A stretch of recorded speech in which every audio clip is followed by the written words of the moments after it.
Welcome to the Cambridge Junction, and welcome to the Raspberry Pi Birthday Party 2017. Who was here yesterday?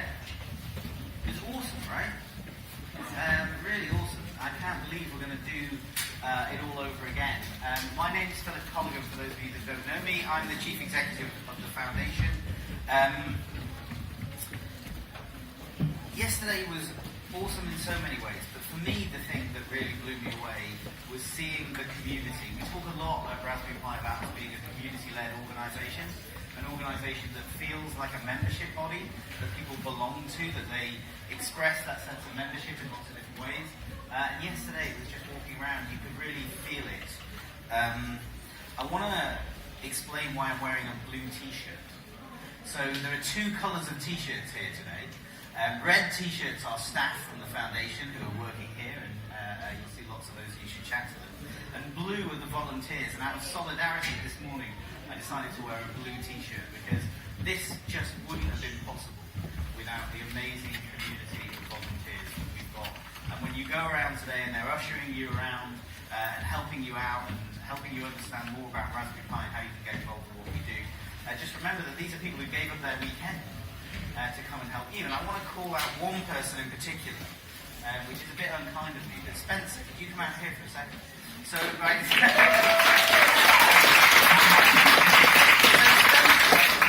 Spencer has been running this stage for 2 days. He said to me, oh, except for when I went and did a workshop and a talk and so on.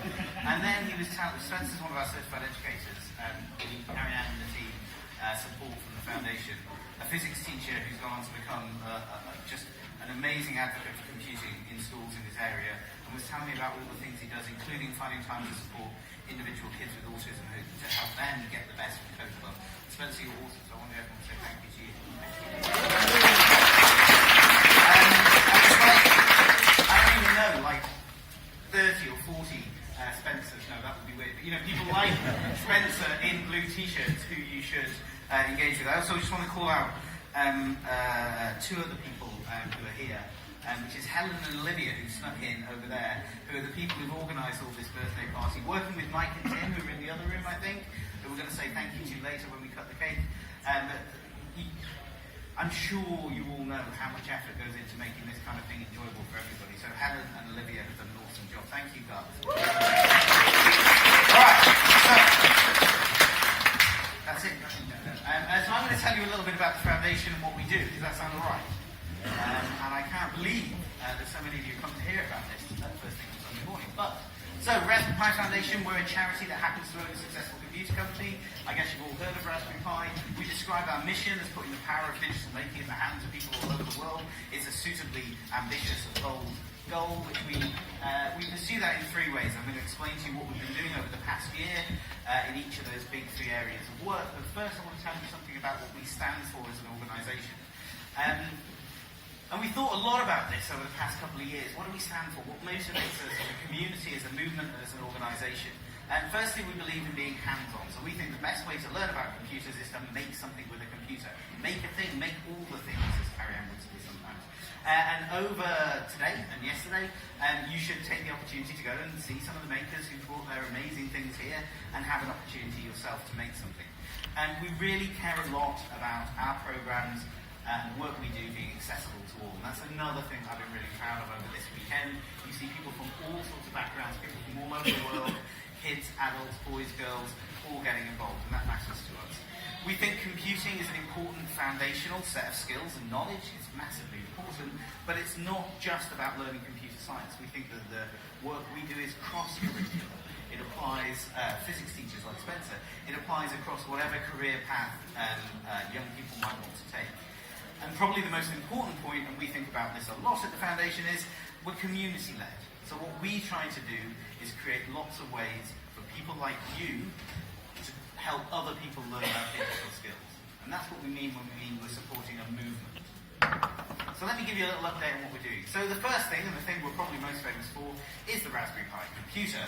I guess you all know about the Raspberry Pi computer. I'll give you a few updates on what's been happening. A year ago, we launched this, the Raspberry Pi 3.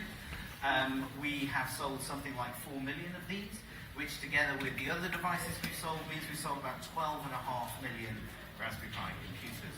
That's the moment to woo. So I wasn't here at the start, but where Pete was, and one of the interesting things when you talk to people who are here right at the start is they say, yeah, we thought we might do 10,000, 20,000, and 12.5 million is a pretty serious number. I think there's a few things that I find really inspirational about what we do on hardware and software. One is that it's like removing price as a barrier to computing is a big achievement. But also we're seeing this device now used in education, used by makers, and used by scientists and industrialists.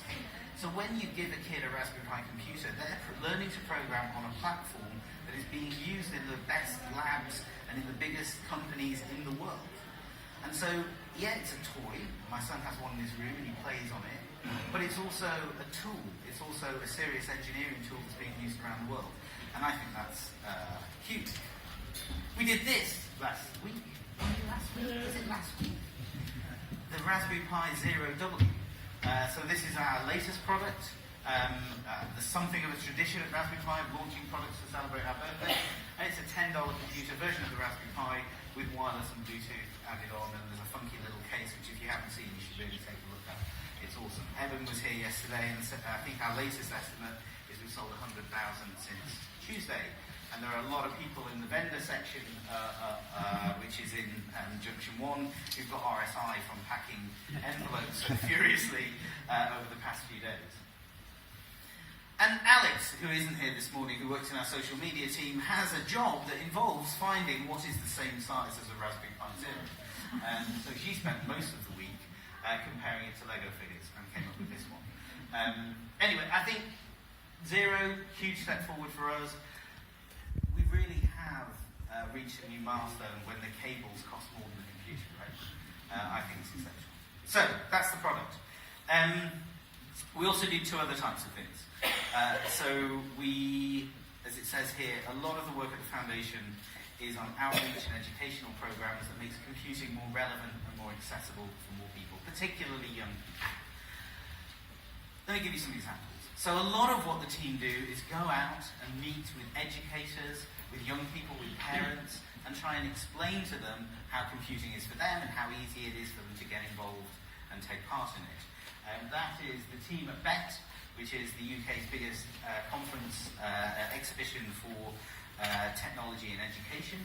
We spoke to thousands of teachers, and that's just one example of the events that we run right throughout the year. The other shot there is when we were at ISTE, which is an education conference in the US. And we're doing more and more outreach in the US. This year we've established a non-profit in the US, and we've got a couple of brilliant colleagues working out there, Matt and Courtney. I think Courtney's there, I haven't seen Matt yet, who are leading our educational efforts out there, which is great to see. So a lot of what we're doing is trying to engage teachers, trying to engage parents and young people and bring them in. We broke new ground this year because we also started tattooing children. So we went to Camp Festival. We thought we should push ourselves to go to unfamiliar places, right? It's great to go to technology conferences and make conferences, but we went to Camp Festival and we ran for 4 days, activities to get young people excited about writing their first lines of code, learning about Code Club in a field. I think it worked out pretty well, and the tattoos have been a hit. And that's my daughter, Beth Ann, by the way. She'll be here later. I did talk to her about coming to see me talk. She said, I saw you talk last year. It was really boring. Can I come afterwards? So, how many of you have heard of Code Club? How many of you are involved in volunteering or running a Code Club? For shame. So Code Club is our network of after-school coding clubs for 9 to 11-year-olds. The ages vary a little bit in countries. We reached a major milestone this year. We merged with Code Club a year ago, and one of my favourite moments of the year was in December when we found out that we'd hit 5,000 active code clubs in the UK. It's good, you're getting it. And like numbers kind of, 5,000, that sounds great. What that means is last week, 75,000 children aged 9 to 11 attended a code club in the UK, and 40% of those children were girls. And I think that's awesome. One of the things that's happening in parallel with this event is we've got our partners from all over the world. We're spreading Code Club around the world. And I was with them for breakfast this morning, and they've got 2 days of planning how we're going to push that even further. We're getting close to 10,000 active Code Clubs around the world. We are not joking when we say that we think there should be a Code Club in every community in the world. It should be as normal as after-school sports, right? And that's only possible because of the tens of thousands of people who volunteer at a Code Club and have volunteered at a Code Club. So next year, I hope when I ask the question, you'll all put your hands up. We also have been doing this cool thing, because you should have a space program. Every organisation should have a space program. So we have Raspberry Pis on the International Space Station. Who knows who that is? Oh, come on. So Tim Peake, we partnered with him and ran a competition where kids wrote experiments and games which ran on the International Space Station. That happened this year. Dave Honus is giving a talk today. He is the employee, he's the person that's worked for me his happiest ever in his entire life, because he gets to email astronauts in space on a regular basis. Right now, we're judging entries from 250 teams of young people from across Europe who've applied to have their code run in space by Thomas Pesquet, the French astronaut. And we're excited about our partnership with the European Space Agency. And we do that because space is cool. But we also do it because it gives a context, it gives a way to engage young people and talk to them about computing and why it's important. Tim did this beautiful video for us where he said, there's a video to Code Club kids. He said, the only reason people like me can go into space is because people like you learned how to write the programs that made it possible. It's just an amazing message for young people. And we're doing more and more work to engage teenagers. Code Club kind of really effective at the age group it's working for. Earlier this year we launched Pioneers, which there's some staff here anyone in the event teacher can tell you about it. It's a series of challenges to inspire young teenage digital makers. So educational programs and outreach is a big part of what we do. We also try to help people learn through resources and training. Now pause on this GIF for a moment. There. You see James in the bottom corner? Isn't that the best face ever? It's like, I only showed you that so we could do that face. I think I can make it happen again. Hold on. Yeah, I can. We could do this all day. Just wait, there's a moment here it comes. There. It's wonderful. And so we have hit 1,000 certified educators. 1,000 certified educators. Now look, the thing about this is those certified educators who are trained by us go on to do amazing work in their classrooms. That's really important. And tens of thousands of children benefit every day from, or every week, from the things that they've learned and the practices they've developed. Much more importantly, I think, they go on to support other teachers in their areas. They're building an ecosystem. People like Spencer, who runs coffee, cake and coding sessions for other schools in his areas so that he can help other teachers become confident in how to teach kids about digital skills and computing. It's a fantastic program. We've been working a lot in the US, expanded the program there. And we also did this recently. We have launched our first online teacher training courses.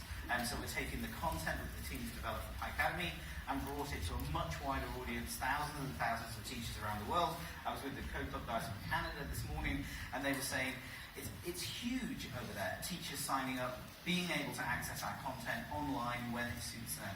So that's something we're going to be doing more of in the future. And we've also launched digital making curriculum, and this is an attempt to set out how we think progression works, not just for learning how to program a computer, but learning how to make things, design, manufacturing. And we've had some great feedback. We hope that people will help us further with that. I should say, actually, that it's hard to get a good image for this, but one of the things the team do, which is the backbone of our work at the Foundation, is create educational resources that are used in code clubs, in coder dojos, and classrooms, and tens of millions of people are accessing those now. And I think that is one of our most valuable contributions. And like everything else we do, it's free, well, apart from the computers, which we make as cheap as possible, but like all of our educational work, we make them available free online for everyone. We also do publishing. A little while ago, we took over the running of the community magazine Magpie, built an editorial staff in-house, and Russell and the team are here this weekend. And the Magpie is amazing kind of thing. It's sort of a showcase of what the community is doing. 100 pages of content every month. Free forever online to download as a PDF. Oh, Russell's over there. But what's amazing about the business model is that we also offer it for people to buy, to subscribe to. I think 7,000 people subscribe or buy it in WH Smith's or Asda or Barnes & Noble in the US. And what that enables us to do is make it available free for 200,000 people a month to download. And so this business model where we're able to get a small number of people to pay for something in hard copy allows us to make it free and accessible to a much wider group. We have been building lots of different capabilities in the foundation, and one of them is this publishing business, and we were thinking how could we use that capability to advance our mission even further. And so earlier this year we launched Hello World, and Russell and his team have been working on that. It's a fantastic collaboration between our education team and our publishing team, a partnership with Computing at Schools, which is a network of computing teachers. And it's a magazine for educators, by educators, 100 pages of content, and in the UK we deliver it to their home for free. So again, another way that we're trying to provide resources and support to educators. And what's nice about the publishing business is we can also create some books, and so we've this year launched our second project book and a whole range of essentials books, and there's much more to come from us in the future on this. So I wanted to give you a little bit of the background of what we've been working on. We launched yesterday our annual review. I think if you haven't been given copies, I think you can get them here. Can you, Helen? Yes. At the foundation table. So go and get it. It's a ripple review. And what we try to do in that is explain what we're doing with your support. Remember, every time you buy a Raspberry Pi computer, every time you subscribe to the Magpie, what you're doing is providing some resources that come into the foundation, which we then use to create these educational programs and materials. And what we want to do is explain to you how we've used those resources. We also try to tell the story of what the community's been doing. So I'm kind of going to end there, except I just want to come back to this point about Raspberry Pi as a community. For every person we have in the foundation, we've got about 50 people in the foundation now, and about 30 people in our trading company. But for every person inside those organisations, there are hundreds, if not thousands, of people outside who help us advance our goals. They volunteer at our code clubs, they create our content, they're writing for the Magpie, they're producing educational resources, they're supporting other educators in their area, they're running Coder Dojos. They're here this weekend making this thing happen. And that's just the most amazing privilege for us to be able to work with such a wide and diverse and brilliant community. So what I wanted to do is just say thank you, a massive thank you to all of you. Our birthday party is one of the ways that we try to say thank you and show you a good time. So I hope today you'll get a chance to get involved in some workshops, hear some talks, have a look at the vendors and the show and tell. And I'll be around all day, so come and chat to me. Thanks very much.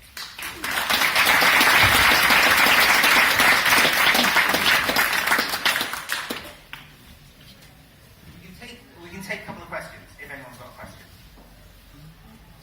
Any hecklers?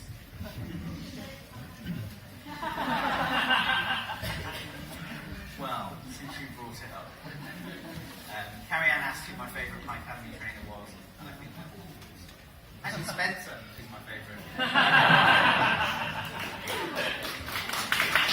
There you go. What else? Anything else? Yes. How's the budget developed? That's a good question. So a couple of things to say on the finances. One is that, of course, we get funding from our trading company. That accounted last year, we'll publish our accounts in a little while, but that accounted for about 2/3 of what the foundation spent.